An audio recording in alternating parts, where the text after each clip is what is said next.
Good afternoon. Today we are back at Turkey Run State Park in Marshall, Indiana, and we're going to start tackling the 5 mile challenge. They call it 5 mile challenge. Depends where you start measuring it. I consider it normally about 6 miles to do the whole thing. Today we are going to do the first two stops, so let's get moving. All right, so right behind the visitor center, nature center, there's always trash up here. There's a lot of people up here. But anyway, to get to the 5 mile challenge at Turkey Run, all the trails in the 5 mile challenge are north of Sugar Creek. So we take the trail behind the nature center. It's the easiest way to go, and you gotta go down the steps. So remember, if you go down the steps, you also gotta go up the steps, and depending on how far you hike, that can be a challenge. There should be a sign up here that says there's 70 steps. Now, just about a year ago, I hiked this same trail, and you can see in my little inset there was a little dark patch on the steps, and that was ice. And when it's this time of year, there's a little bit of ice. And anyway, I slipped on that ice and broke my ankle last year. So um, we won't talk about how I hiked 2 miles after breaking my ankle because I already made the drive out there. That was just stupid. But anyway, I'm taking these steps pretty slow today because everything's a little icy, and I promised my wife I wouldn't take any chances. So we've talked about Turkey Run a few times, I think, and we'll do a little more here. This was the second state park in Indiana. It was supposed to be the first state park in Indiana, and everyone made a deal with the lumber companies to not bid up the property, and then some lumber company bid up the property over the amount of money that the state park people had, and so it was delayed a couple of years. First picture for the 5 mile challenge is the suspension bridge, and this is one of the most iconic things of Turkey Run. Right here, you can see I put an inset in there. This was from 2013, April of 2013. There was a big flood down here. Sugar Creek flooded, and you can see how far the water came up. Now, this suspension bridge, I'm sure it's been updated over the years, but it was built in 1918.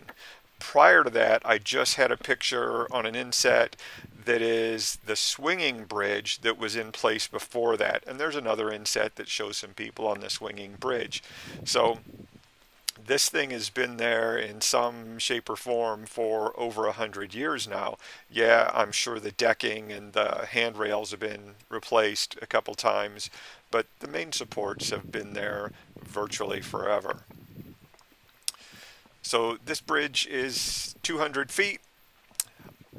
A lot of people get sketched out about the suspension bridge. It is bouncy, and especially if you get a bunch of people on it all at one time, it gets really bouncy. However, the swinging bridge that was there before it looks way worse.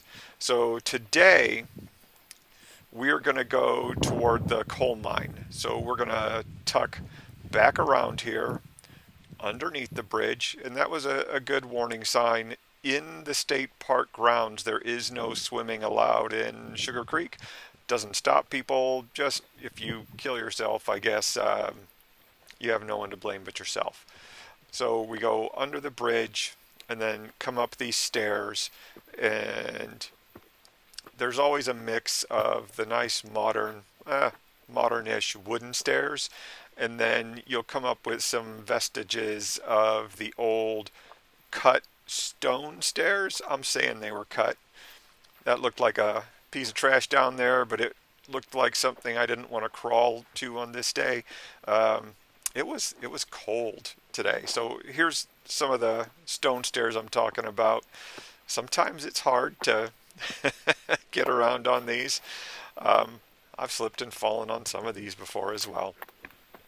But we're going to come up this hill, and we're on trail 4 today. And if you're looking for trash, it's always good to look underneath the steps as you go, because sometimes you'll find something. People will drop trash wherever. I don't turn around and look when I'm going downstairs because half the time, the next time I'm there, I'll go the opposite direction. Whoop, did I find something? Looks like I might have found something. Am I going to hide it from us? No. Oh, that's hidden in there pretty good. What is it? It's just a wrapper of something. But, you know, trash is trash. Pick up your trash when you go. I mean, if you could stick it in your pocket to get it out there, you can stick it in your pocket to get home when it's empty. There's some more of those stone steps. So as we get up to the top of this, I think I'm going to speed this up a little before too long. But remember that we're going to the coal mine, and the coal mine is on the bottom. Oh, look at that. The coal mine's on the bottom of this hill. So underneath us could be the coal mine. So that's just something to think about. That means, of course, obviously the rock in the coal mine is older than the stuff that's on top of it where we are now. And how is the coal formed? Well, we should know that already. There's like plant matter and that kind of stuff that gets laid down in a layer, and then as rock and stuff. Oh man, I'm really going for that one. Off the trail. Don't judge me, I'm off the trail. But this time of year, there's not much growing, and you can see the trash. Look, there's outlet trash that typically is hidden, and so I don't get it. But today we got it. This one wasn't a bad climb. So all this plant matter and vegetation rots and gets overlain by other sediment, and as the sediment piles up, it compacts all that vegetable matter, and eventually through some process unknown to me, and I'm not going to look it up, it turns into coal. And we know what coal is good for. It's a good hot burning rock typically, and there are different kinds of coal, which I'm also not going to go into today. This coal mine, because we have a couple minutes yet. This coal mine is very small. Okay, when we see it, you'll say, "Well, did that entrance cave in? Are we looking at the back? What's going on there?" But it turns out the Lusk coal mine, which they call it the Lusk coal mine, is only about 3 feet high, and so that's a small place to be going in there and digging for coal. And it wasn't used for commercial purposes, most likely. It was used to get coal to heat the Lusk home, and then possibly coal to heat the park buildings in the old days. The old days. I guess this is, 100 and some year old park. I think it was, became a park in 1916. I'm going to go slowly down these steps. Oh, I'm going to find some trash while I'm in there. Sometimes the steps are just slippery. God, I sound like an old man. But I don't want to fall down and break a hip. But so I'm going to go slow down these steps. But the Lusk coal mine was in operation during the late 1800s, and mining continued until the late 1920s. So it had a good run.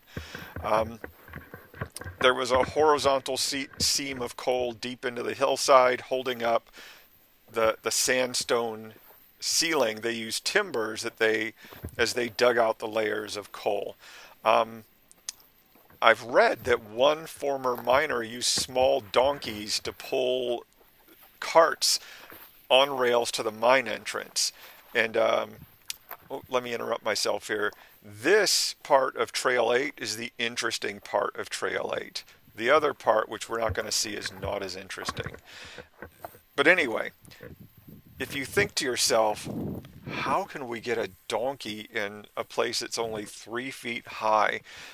Consider that donkeys come in all sizes from, you know, size of a full-grown mule to the size of a large dog. Donkeys are some of my most interesting animals. I would love to have a donkey. I don't live in a place where I get to have a donkey. But anyway, now we're at the coal mine. We're going to get a little closer view of it. They got some signs there that talk about it, but the two pictures we need to take on this section of the 5 Mile Challenge were the suspension bridge and the coal mine. And here you can see, if you're a little claustrophobic, you can't get a good look in there because it's dark. I should have brought a flashlight, but there was a lot of crawling around in there. So anyway, that's about it for today. Hope you join me for the next one, which is the Lusk home. Thank you. And of course, this is the trash I picked up on this day. Um, it was a pretty full day. I'd like to say it's a good full day, but it's never a good day when you're picking up a full bag of trash.